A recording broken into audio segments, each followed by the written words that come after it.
पहले आपको बताएं, बिहार से लेकर गुरुग्राम तक सीबीआई का एक्शन देखने को मिल रहा है। लैंड फॉर जॉब केस में गुरुग्राम में भी छापेमारी हुई है। गुरुग्राम में आरजेडी नेता और बिहार के मौजूदा उप मुख्यमंत्री तेजस्वी यादव के मॉल पर सीबीआई की छापेमारी हुई है। व्हाइट लैंड कॉरपोरेशन नाम की एक कंपनी है जिस पर यह छापेमारी की गई है। सीबीआई ने कंस्ट्रक्शन कंपनी के दस्तावेज जब्त कर लिए, कब्जे में ले लिए। पर सबसे ज्यादा फुटेज मिली हरियाणा के गुरुग्राम में एक निर्माणाधीन मॉल को। यहां भी छापा पड़ा था और दावा किया गया कि प्रॉपर्टी तेजस्वी यादव की है। तेजस्वी का नाम आते ही गुरुग्राम वाली कार्रवाई पर सभी की नजरें घूम गई। यहां कुल 3 जगह छापा पड़ा, सेक्टर 71, सेक्टर 65 और सेक्टर 42। गुरुग्राम के सेक्टर 71 में अर्बन क्यूब्स नाम का मॉल बन रहा है जिसे white land corporation private limited नाम की कंपनी बना रही है। गुरुग्राम के सेक्टर 65 में मॉल का बिजनेस ऑफिस है और सेक्टर 42 में लैंड बेस्ड प्राइवेट लिमिटेड नाम की कंपनी का दफ्तर। 6 घंटे चली छापेमारी के बाद शाम के करीब 4 बजे छापेमारी खत्म हुई। दावा कि सीबीआई ने व्हाइट लैंड के दफ्तर से कुछ दस्तावेज बरामद किए। इसके अलावा एक प्रिंटर, लैपटॉप और कुछ डॉक्यूमेंट सीबीआई की टीम अपने साथ ले गई। आरोप है कि मॉल बना रही white land corporation private limited के साथ बिहार के उप मुख्यमंत्री तेजस्वी यादव के हित जुड़े हैं। मतलब की बात पैसे की है। हम साफ कर देते हैं, ये सिर्फ आरोप हैं, अभी अदालत में कुछ साबित नहीं हुआ है। जैसा मालिक ने रास्ता बनाया होता है सुमित जी, वैसे ही होता है। But as per my understanding the vision should be clear, it should be very strong, no not just to make one project or two or to create some profit. It should be larger than life. You should create project, you should create company's value which can be remembered for ages, for your next generation to come. So vision is the key. दूसरा सुमित, जिस आप business में हो, जिस व्यापार में आप हो, जैसे हम रियल एस्टेट में हैं एज व्हाइट लैंड कॉरपोरेशन, सो इसका नींव समझना बहुत जरूरी है कि धरोहर क्या है, द बेस क्या है, जमीन, land. So land and the compliances of the land is very much necessary. All the title, all the paper work should be clean. जो लोग आपके साथ पैसा लगाते हैं, so they should be stuck at all. So by God grace, we have bought licensed land from DLF itself, the country's finest developer. So that gives itself a big certificate to White Land Corporation. Third, which is necessary, the product mix you present to clients. Ultimately, this is your product which gives the return to all the investors involved, starting from your financer, your end users, all stakeholders, your team, your vendors. So that should be, chosen with very much details, starting from location, the kind of project you deliver, the quality, the contractors, everything. These are the key factors, I believe, which makes any real estate organization successful story. दोस्तों, यह रीत प्राचीन काल से चलती आ रही है। जब कोई व्यक्ति किसी व्यक्ति का मुकाबला नहीं कर पाता है तो वह उसके बारे में समाज में तरह तरह की भ्रांतियां फैलाना प्रारंभ कर देता है और वो हर वह प्रयास करता है जिससे समाज के लोगों में उसके प्रति निराशा उत्पन्न हो।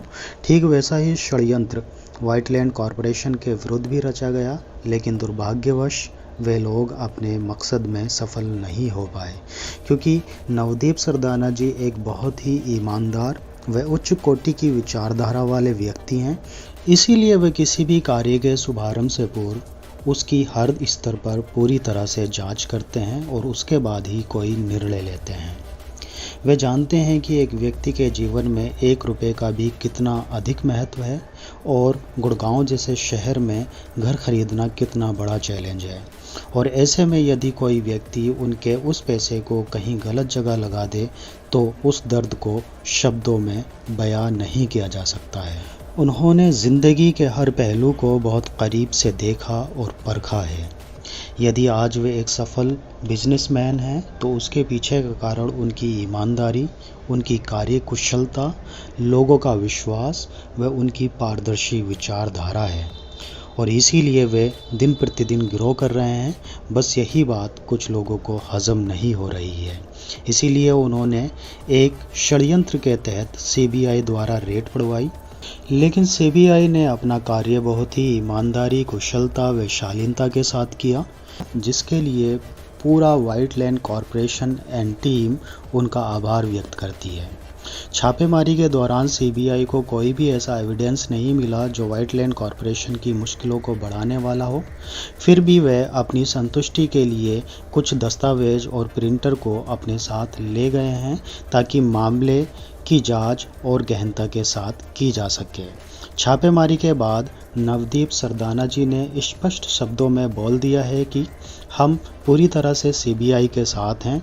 उन्हें जब भी जिस किसी दस्तावेज की आवश्यकता होगी तो हम उनका पूरी तरह से सहयोग करेंगे। किसी भी देश में मीडिया या प्रेस उसकी वो शक्ति होती है जो सूचनाओं के तंत्र को मजबूत करती है, जो पल पल की खबरों से देश के नागरिकों को जागरूक करने का काम करती है। इसे लेकर यूएनओ का भी यही कहना है कि उसके काम में अनावश्यक बाधा नहीं आने देनी चाहिए। प्रेस की स्वतंत्रता पर हमेशा से बल दिया जाता रहा है, लेकिन एक रिपोर्ट ये दावा कर रही है कि प्रेस की स्वतंत्रता के मामले में भारत कुछ पायदान नीचे लुढ़क आया है।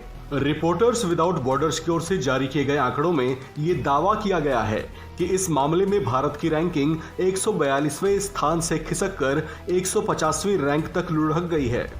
दोस्तों, आप तो जानते ही हैं कि आजकल भारतीय मीडिया का स्तर कितना गिर चुका है। वह अपनी टीआरपी बढ़ाने के लिए किसी भी हद तक चले जाते हैं। तभी तो भारतीय मीडिया का ग्राफ अंतर्राष्ट्रीय स्तर पर 142वें स्थान से लुढ़क कर 150वीं रैंक पर पहुंच गया है। जब छापेमारी के बाद भी भारतीय मीडिया को कोई मसालेदार खबर नहीं मिली तो उन्होंने व्हाइट लैंड कॉरपोरेशन का संबंध बिहार के उप मुख्यमंत्री श्री तेजस्वी लाल यादव जी के साथ जोड़ना प्रारंभ कर दिया, जो कि पूरी तरह से एक सफ़ेद झूठ है। नवदीप सरदाना जी अपने किसी भी कार्य में कभी भी किसी गलत नीति का पालन नहीं करते हैं और इसीलिए वे सीबीआई की रेड पढ़ने के उपरांत भी पूरी तरह से निश्चिंत हैं, क्योंकि वे जानते हैं कि वे पूरी तरह से सही हैं। और इसीलिए उन्होंने इतना सब कुछ होने के पश्चात भी ओरेना कन्वेंशन सेंटर सेक्टर 64 में ब्लिसविले का लॉन्च समारोह कैंसिल नहीं किया। और यदि अभी भी जो लोग डरे हुए हैं तो मैं उन्हें स्पष्ट रूप से बताना चाहता हूं कि इस छापेमारी वाले मामले का संबंध व्हाइट लैंड कॉरपोरेशन के न्यू प्रोजेक्ट ब्लिसविले सेक्टर 76 से बिल्कुल भी संबंधित नहीं है। यह मामला केवल अर्बन क्यूब से संबंधित है, जो कि गुड़गांव के सेक्टर 71 में स्थित है, और वे भी सरासर झूठे आरोप हैं जो व्हाइट लैंड कॉरपोरेशन पर लगाए गए हैं। तो इसलिए आप सभी से मेरी हाथ जोड़कर विनती है कि आप यहाँ निश्चिंत होकर इन्वेस्टमेंट करें, और यदि ज़्यादा सोचने विचारने में समय लगाओगे तो आप एक गोल्डन अपॉर्चुनिटी को मिस कर दोगे। दोस्तों, यदि मेरे द्वारा दी गई सभी जानकारी आपको पसंद आई है तो कृपया करके हमारे चैनल को सब्सक्राइब करें ताकि आगे आने वाली हमारी हर एक वीडियो की अपडेट आपको मिलती रहे। और यदि आपका कोई प्रश्न है इस प्रोजेक्ट से संबंधित या गुड़गांव के किसी भी अन्य प्रोजेक्ट से संबंधित, तो आप हमारे कमेंट बॉक्स में जाकर अपनी प्रतिक्रिया हमारे साथ साझा कर सकते हैं और हम कोशिश करेंगे आपको सही जानकारी उपलब्ध कराने की। और इसी के साथ मैं आप सभी से अनुमति चाहता हूं। दोस्तों, जल्दी मिलते हैं हमारे नेक्स्ट वीडियो में कुछ नए अनुभवों और एक नए प्रोजेक्ट के साथ। तब तक आप अपना और अपनों का ख्याल रखें। धन्यवाद।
ladies and gentlemen, the young dynamic leader, Sri Navdeep Sardana and family.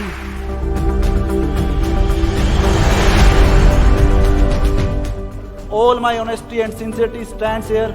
That's why I'm standing here, and I will stand ever, ever, ever.